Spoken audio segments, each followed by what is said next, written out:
सुनो, ये कहानी छोटी है, लेकिन इसमें समूचे जीवन का रहस्य छिपा है। एक कुत्ता गुरु हो गया। उसने बाकी कुत्तों से कहना शुरू किया, कब तक भौंकते रहोगे? भौंकने की वजह से हमारी जाति का ह्रास हुआ है। सारी ऊर्जा भौंकने में बह जाती है। अगर ये शक्ति बचती तो हम आज दुनिया में राज्य कर रहे होते। रुक जाओ, नियंत्रण करो, संयम साधो। कुत्ते सुनते थे उसकी बात, और बात जंचती थी। दिमाग कहता बात सही है, लेकिन जैसे ही गले में सुरसुरी उठती, जैसे ही भीतर रस आने लगता भौंकने का, सब सिद्धांत धरे रह जाते और वे भौंकने लगते। गुरु रोज समझाता, बार बार समझाता, और उसकी बात का असर भी था, क्योंकि गुरु को कभी भौंकते नहीं पाया गया। आचरण और सिद्धांत में समानता थी। लोग सोचने लगे यही असली गुरु है। लेकिन इतना आसान नहीं। आचरण और सिद्धांत में समानता भी धोखा दे सकती है।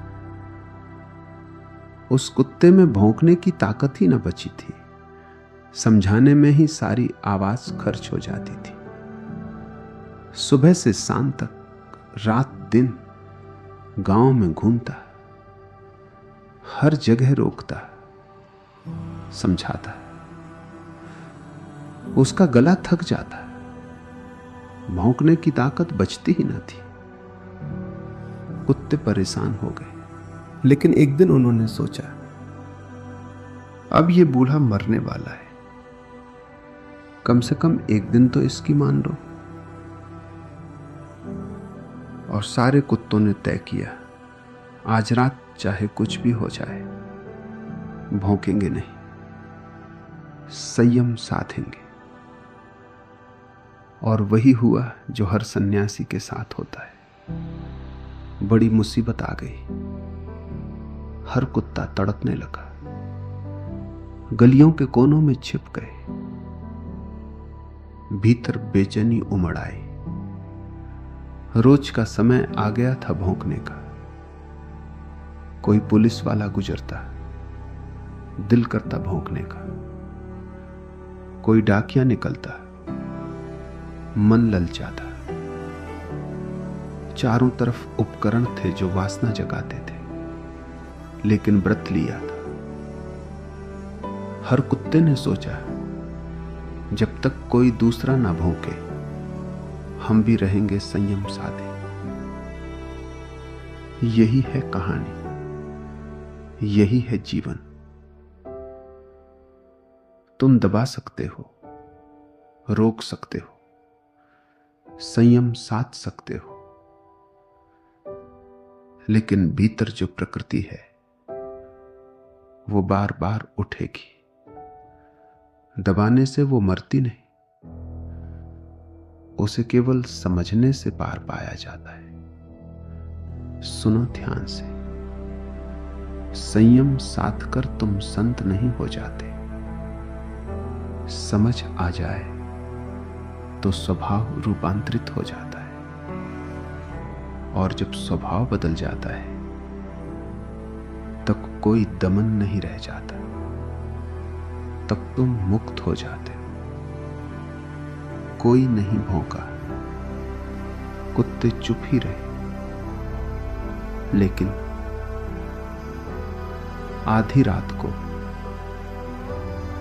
ये भारत की दशा है। 2-3 हजार साल से बड़ा संयम, ब्रह्मचर्य साथ साथ कर लोग बैठे अपने अपने कोनों में, भौंक ले रहे। फिर जब उन्होंने भौंकना शुरू किया तो सारा क्रिश्चियनिटी के साथ भी यही हुआ। पश्चिम में 2000 साल तक लोगों को भौंकना रुकवा दिया गया। अब वे एकदम से भौंक रहे हैं, तो सब नियम टूट गए। साधारण नियम, शिष्टाचार तक टूट गए और जीवन खड़ा हो गया एक उच्छृंखल पाश्विक स्थिति में। जैसे ही वे भौंके, चकित हुए, क्योंकि 12 बजे रात तक नेता का कोई पता ना चला, गुरु कहां था पता ही ना चला। अचानक जैसे ही भौंके, गुरु आ गया और उसने कहा, देखो इसी के कारण हमारा पतन हुआ है। कितना तुम्हें समझाया, लेकिन तुम बाज नहीं आते। कब छोड़ोगे ये अज्ञान? कब तुम्हें ज्ञान होगा? खलील जिब्रान कहता है, राज की बात यह है, सांझ से गुरु घूमा गांव में, लेकिन सब कुत्ते सन्नाटा साधे थे, उसे बोलने का मौका ही नहीं आया। कहना क्या, किससे कहो कि चुप हो जाओ। 12 बजे तक वो घबरा गया और 12 बजे तक न बोलने के कारण उसके गले में सरसरी दौड़। और जब सारा गांव भौंका, गुरु फिर आ गया समझाने, देखो इसी से हमारा पतन हुआ है। कब तुम रुकोगे?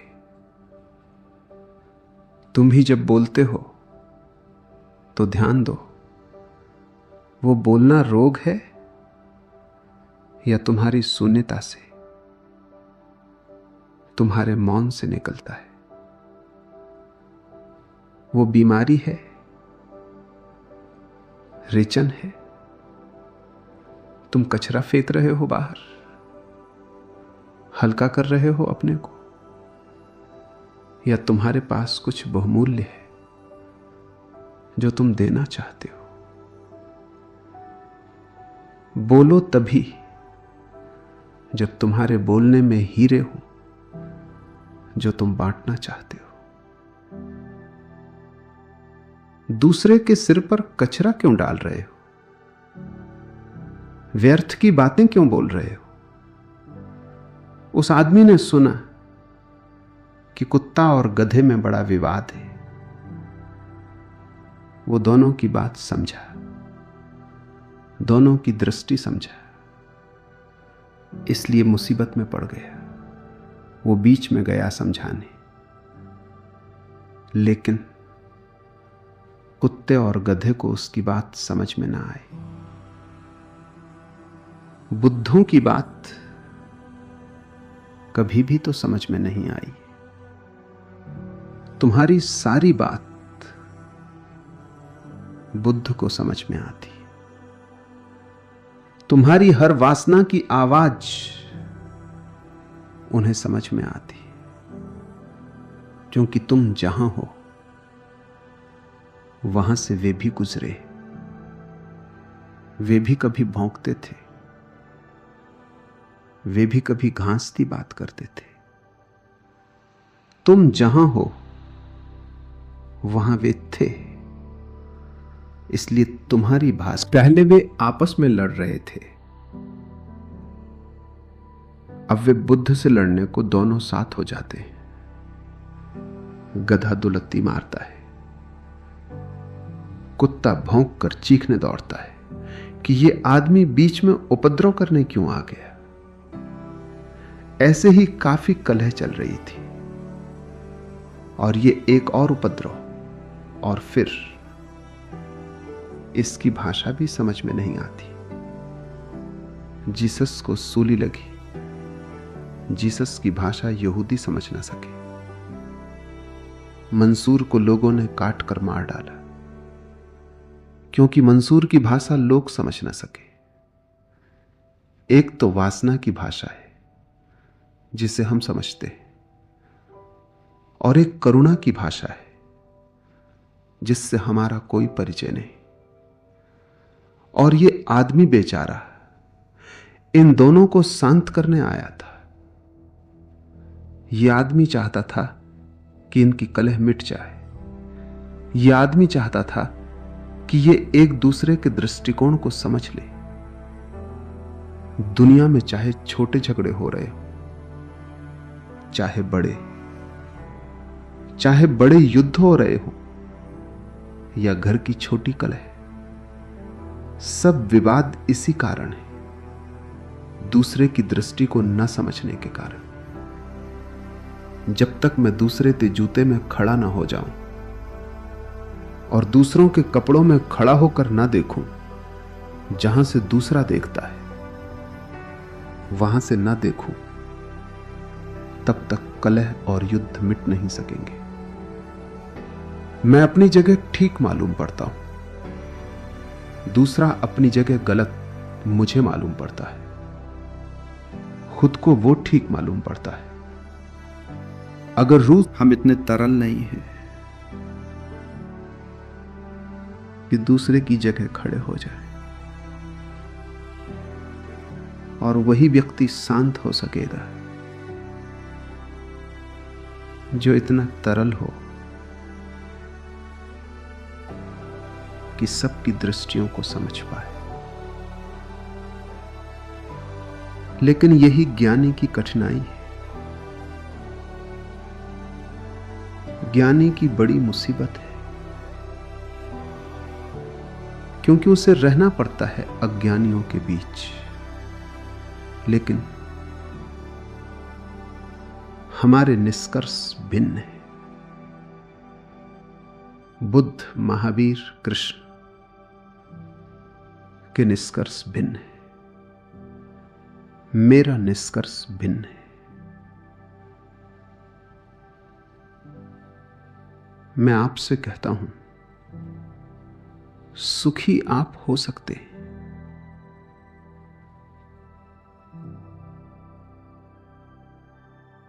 लेकिन सुखी आप तभी हो सकते हैं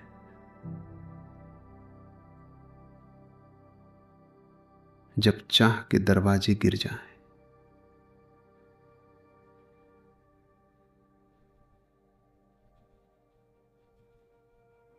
चाह की सीमाएं, चाह की खिड़कियां गिरा दे और खुले आकाश में आ जाए। खुला आकाश अचाह का आकाश है। इसलिए उल्टी बात मालूम पड़ेगी। बुद्ध और महावीर कहते हैं, जिसने चाह छोड़ दी वो आनंद को उपलब्ध हुआ। फ्रायड कहता है, आदमी कभी भी आनंद को उपलब्ध नहीं होगा, क्योंकि वो सोच ही नहीं सकता कि आदमी चाह छोड़ सकता है। चाह तो कैसे छूटे?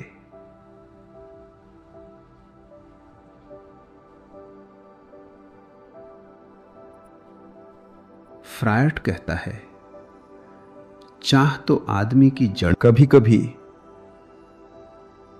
कोई अद्वितीय आदमी पैदा होता है जिसकी वासना मिटती है, पर वासना मिटते ही आनंद घटित होता है। जहां विवाद नहीं, जहां कलह नहीं, जहां संघर्ष नहीं, वहीं आनंद के फूल खिलते हैं। सब जगह गधे और कुत्तों में विवाद चल रहा है, स्त्री और पुरुष में ही नहीं, अनुयायी और नेता में, गुरु और शिष्य में, विद्यार्थी और शिक्षक में, सब तरफ विवाद चल रहा है, क्योंकि सबकी आकांक्षाएं विपरीत हैं, और जहां आकांक्षा विपरीत है वहां तत्क्षण कलह शुरू हो जाती है। आज सारी दुनिया में अराजकता है। ऐसी कोई जगह खोजनी कठिन है जहां निर्विवाद शांति हो।